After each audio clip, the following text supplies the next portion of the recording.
Yo tengo la impresión de que ante una pregunta que ahora voy a pronunciar, la mayoría de los que estamos aquí, es una presunción mía, disculpen si me voy a equivocar, no sabríamos bien qué responder. ¿Quieren saber qué pregunta? Sí. Pero digo, no la mayoría porque somos los de mármol, sino la mayoría de los católicos de Argentina no sabría qué responder. La pregunta es, ¿por qué creo?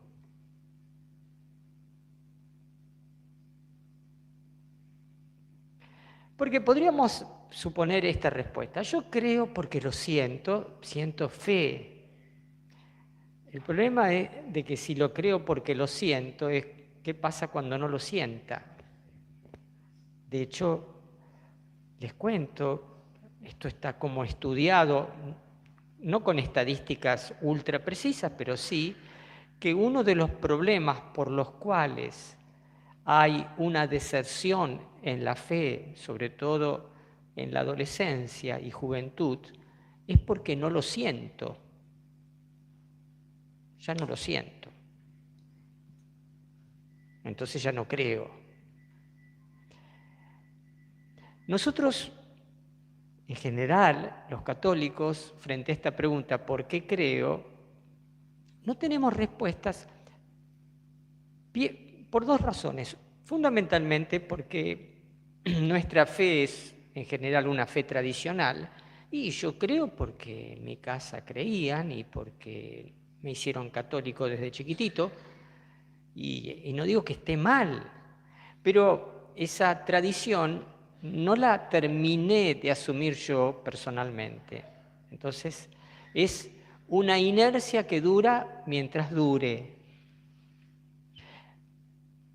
Tampoco tenemos respuesta porque en general no nos toca combatir nuestra fe. Si viviéramos en una zona de mayoría musulmana, como hay cristianos y católicos que viven en ahí, si no tenés claro por qué sos cristiano, te fagocita la realidad.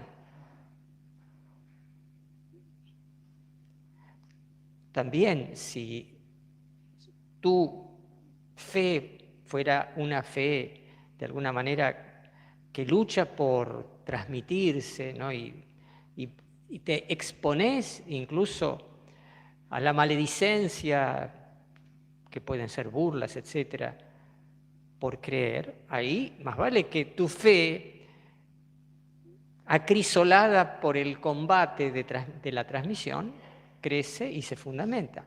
Pero, ¿por qué creo? Entonces, yo voy quiero mostrar que en este día de la resurrección del Señor, Dios nos da fundamentos para nuestra fe ultrapoderosos. ¿Quieren seguirme o se bajan del colectivo? No. ¿Me siguen? Bueno. Y ese fundamento ultrapoderoso es la confluencia de una palabra y de un signo. Digan, palabra y signo. Palabra y signo confluyen dando un testimonio que no solo es verosímil, sino poderoso para fundamentar nuestra fe. Recordemos un poco la historia de Jesús brevemente para desembocar en esta mujer María Magdalena, que es con quien se inicia el texto de hoy. Jesús, durante su ministerio, había anunciado varias veces su muerte violenta. 3 veces anunció proféticamente su muerte violenta. Si uno lee los 3 evangelios sinópticos, Mateo, Marcos y Lucas, va descubriendo que poco a poco, a medida que va transcurriendo el tiempo, se van precisando los contornos de la muerte violenta de Jesús. Pero cada uno de esos anuncios de su pasión no concluyen con la sola referencia a su muerte, concluyen con el anuncio de su resurrección. Pero al tercer día resucitará, pero al tercer día resucitará, pero al tercer día resucitará. Es notabilísimo que esa última parte les pasó a 10.000 kilómetros de altura. No la incorporaron en su síntesis vital. Quedó como desconocida. Entre quienes fueron testigos de esa palabra que concluía con el anuncio de su resurrección, estuvo una mujer muy, del riñón, María Magdalena. María Magdalena incluso es tan del riñón que recientemente ha sido nombrada apóstol de los apóstoles por el Papa Francisco. Hay una mujer que tiene el título de apóstol de los apóstoles y es esta mujer, María Magdalena. Pues bien, según lo escuchamos recién en el Evangelio, María Magdalena el domingo por la mañana fue al sepulcro, muy de madrugada, todavía estaba oscuro. Piensen, debía ser entre las 3 y las 4 de la mañana, aproximadamente. Desde lejos, ¿qué ve? La piedra quitada. Recordemos este detalle. La piedra era como una puerta, un portal que tapaba la entrada del sepulcro. El sepulcro era una cueva. De hecho, hasta hoy, si van a la iglesia del Santo Sepulcro, van a ver que, han hecho por encima de la cueva no sé cómo llamarlo, tiene un nombre especial. Yo lo llamo con un nombre de alto latín clásico, un socotroco. Es de latín clásico, socotroco. Busquen en el diccionario latino-español, si quieren. Es un chiste, por supuesto. A ver si todavía alguno se pone a buscar. Entonces, una cueva con una piedra, e incluso, lo dice el Evangelio de San Mateo, por orden de Pilato, esa piedra fue sellada. Quiero contarles que existía el cemento, y en 3 días el cemento puede secar lo suficiente como para que además de la tonelada que pesaría esa piedra, fuera todavía más complejo moverla a causa de estar amurada con cemento a los bordes de la entrada de la cueva. Así que lo que ve María Magdalena que fue la piedra quitada. Y escuchen bien la interpretación que hace María Magdalena. María Magdalena no entró al sepulcro, no vio si el sepulcro estaba vacío, vio simplemente la piedra quitada. ¿Y qué conclusión extrajo? Se han robado al Señor. ¿Quiénes? Se han robado al Señor, se han robado el cuerpo. Bien, lo que voy a afirmar ahora es que esa conclusión es la más racional.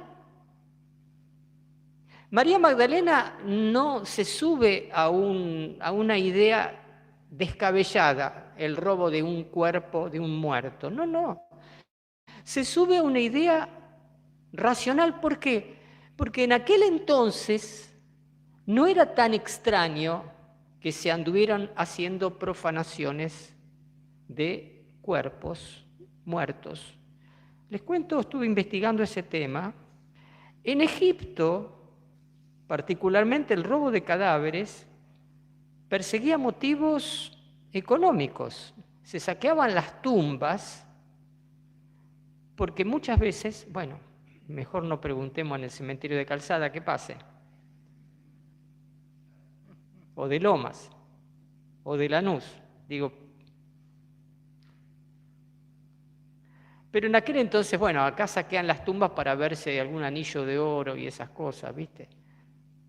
Pero en aquel entonces se robaban el sarcófago entero. Hay pinturas del antiguo Egipto de la gente llevándose entre dos un sarcófago. Por eso les cuento, todo el tema arqueológico de las pirámides y todo eso es tan complejo cuando encuentran un sarcófago. ¿Por qué? Porque se los chorearon todos, o muchos.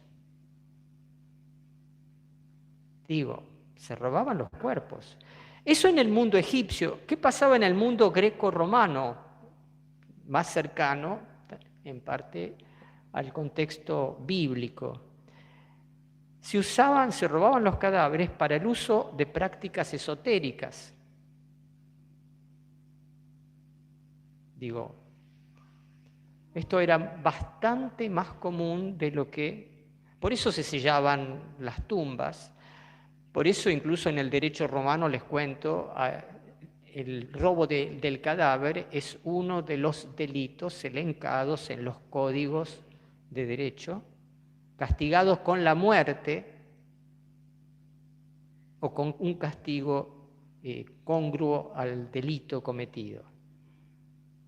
Por eso, cuando María Magdalena dice, se robaron el cuerpo, no estás extrayendo una conclusión exagerada, un delirio, una idea loca, extravagante que se le ocurrió a ella. Está incluyendo en un contexto más amplio algo que para ella es bastante obvio. Está la tumba abierta, quiere decir que se robaron el cuerpo. No ve si el cuerpo está, pero piensa que el cuerpo no está. Y esta es la idea con la cual persevera, porque de hecho nosotros leímos recién los primeros versículos del capítulo 20 hasta el verso 10. En el versículo 11, María Magdalena se queda ahí en el huerto donde estaba él llorando y ve a Jesús, primero ve a los ángeles y le dice, robaron el cuerpo. Mujer, ¿por qué lloras? Porque se llevaron el cuerpo. Y después ve a Jesús, aunque no lo reconoce. Mujer, ¿por qué lloran? ¿A quién buscas? Si eres tú el que te robaste el cuerpo, le dice al propio Jesús, decime dónde está y yo lo voy a buscar. Es brava, ¿eh? Esta piba. ¿Se dieron cuenta? O sea, pero quiero mostrar el aspecto racional de la interpretación de esta mujer. No es una loca delirante, al contrario, es una tipa que tiene los pies bien puestos en el suelo. ¿Y qué hacen el discípulo amado y Pedro? Corren al sepulcro y actúan, fíjense qué interesante, no actúan con nada de credulidad, sino más vale, actúan como detectives. Es bien claro lo que sucede. Llega primero el discípulo amado, creemos que era más joven, por eso corre primero, se asoma al sepulcro y ¿qué ve? Considera, hay un verbo ahí interesante, el tipo considera. El sepulcro no entra, no alcanza a ver todo, pero ve desde la abertura las vendas que habían enrollado el cuerpo de Jesús tiradas en el suelo. Después llega Pedro, que lo seguía, y él sí entra, ya desde dentro del sepulcro, evidentemente el cuerpo no está. El cuerpo no está. Ve las vendas en el suelo, como había visto también. Vamos a ponernos de detectives. Ustedes y yo tenemos que investigar la desaparición de un cadáver. Bueno, entran en la tumba, no sé si en una tumba así. Tenía una suerte de piedra plana donde se ubicaba el cuerpo. Los cuerpos enrollados con unas vendas, tipo momia, para que, digamos, no exactamente igual, pero tipo momia, para que nos imaginemos la situación. Esas vendas tiradas en el suelo. ¿Qué pensaría yo? Digo, a ver, ¿se robaron el cuerpo? ¿Y dejaron tiradas las vendas? Cuando uno, a ver, no sé si alguno de ustedes se dedica al robo, pero digamos, me imagino, ¿vio? Que cuando uno sale a robar, lo primero, es como cuando uno viaja, a ver, vamos a decirlo así, yo pensaba en los astronautas que están ahora ahí. A mí, ¿qué es lo que más me preocuparía si viajo un viaje intergaláctico? Digo, si yo fuera ahí, lo que más me preocuparía es cómo hago después para aterrizar de vuelta. Más que lo que más me preocupa no es el despegue, sino el aterrizaje. No sé a ustedes. Digo, si uno sale a robar, ¿qué es lo que le importa? ¿Cómo vuelve? ¿Cómo sale de ahí lo antes posible y que no te descubran? ¿Estamos de acuerdo?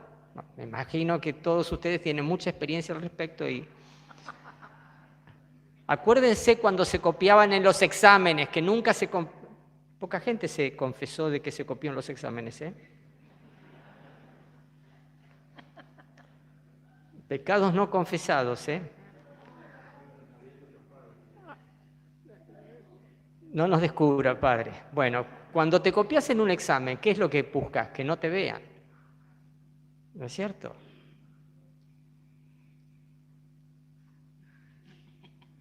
Bien. Cuando salí a robar, ¿qué querés? Que no te descubran. Por las dudas se los explico para que no salgan a robar. Pero todavía hay un signo más. No solo las vendas quedaron ahí. Dice que el sudario, a ver, el sudario era como un pañuelo, todo así como un pañuelo, como un lienzo que cubría la cabeza. Y dice que ese sudario estaba enrollado. Salís a robar y te vas a tomar el trabajo de dejar enrollado. ¿Vieron? ¿Algunos les robaron alguna vez? ¿Vieron el despelote que hacen los ladrones en una casa cuando revisan cosas y dejan todo tirado? Bueno. ¿Somos detectives o no somos detectives? Estamos sacando deducciones. ¿Qué deducción sacan respecto de la hipótesis del robo del cuerpo?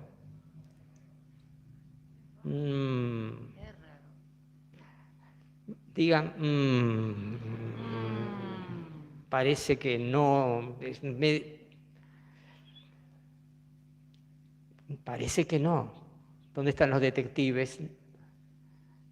Entonces, pero ahí hay un detalle, ahí interviene sin duda el espíritu, pero interviene el espíritu trayendo a la memoria la palabra. En la mente y el corazón del discípulo amado. ¿Y qué palabra? Justamente la palabra que Jesús había pronunciado 3 veces y había pasado desapercibida por ellos las 3 veces. El Hijo del Hombre va a ser entregado, va a ser asesinado, va a ser crucificado, pero al tercer día resucitará.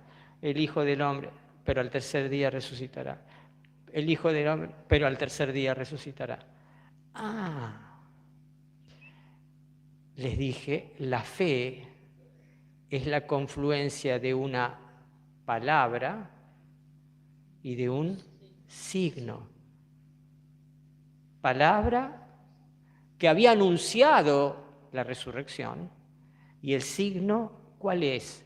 La tumba vacía, pero no solo la tumba vacía, también el contexto de esa tumba vacía, las vendas en el suelo y el sudario enrollado en un lugar aparte, que si bien no desmiente la hipótesis del robo, la hace muy poco verosímil.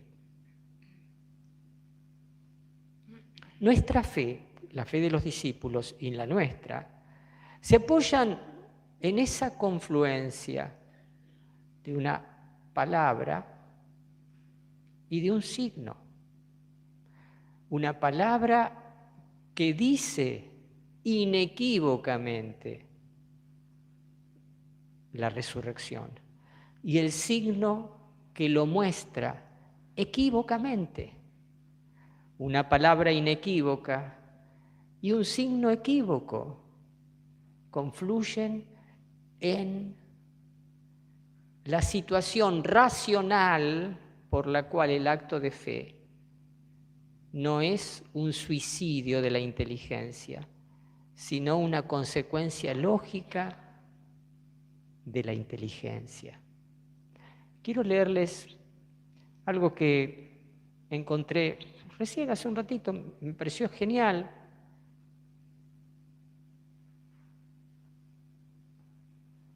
Y que de alguna manera dice esto mismo, pero a veces con la genialidad de algunos autores, con respecto a la fe.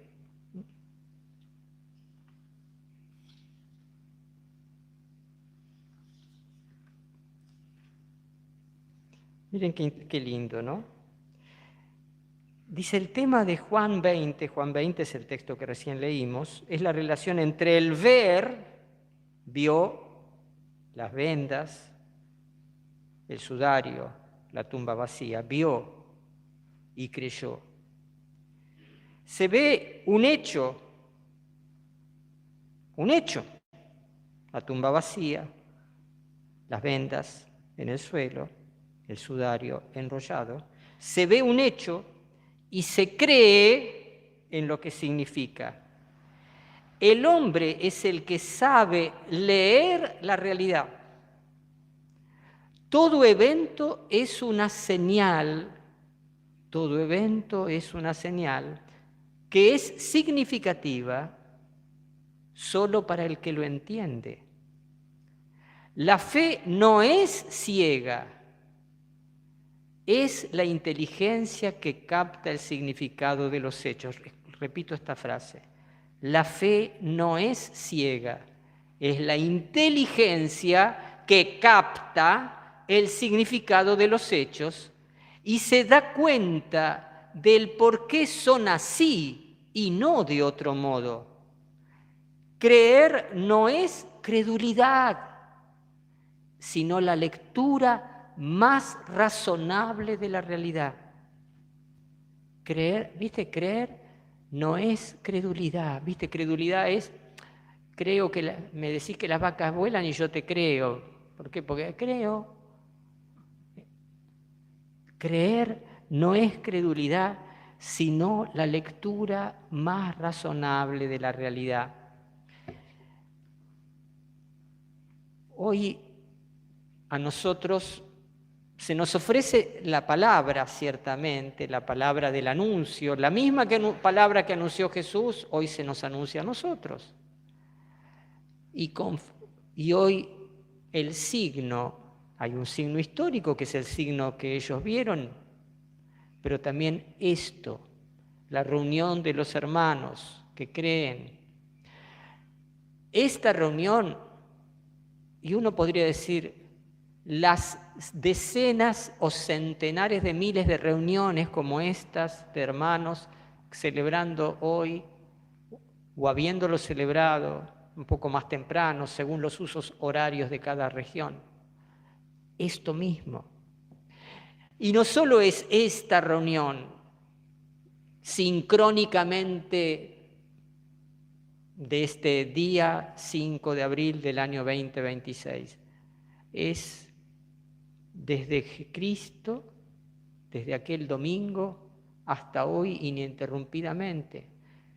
Si este domingo, si hoy fuera el último domingo de la historia, tendríamos un signo extraordinariamente rico, confluyendo con una palabra para sostener nuestra fe.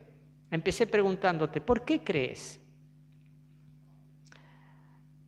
Porque es lo más razonable en el mundo y en la historia. Amén.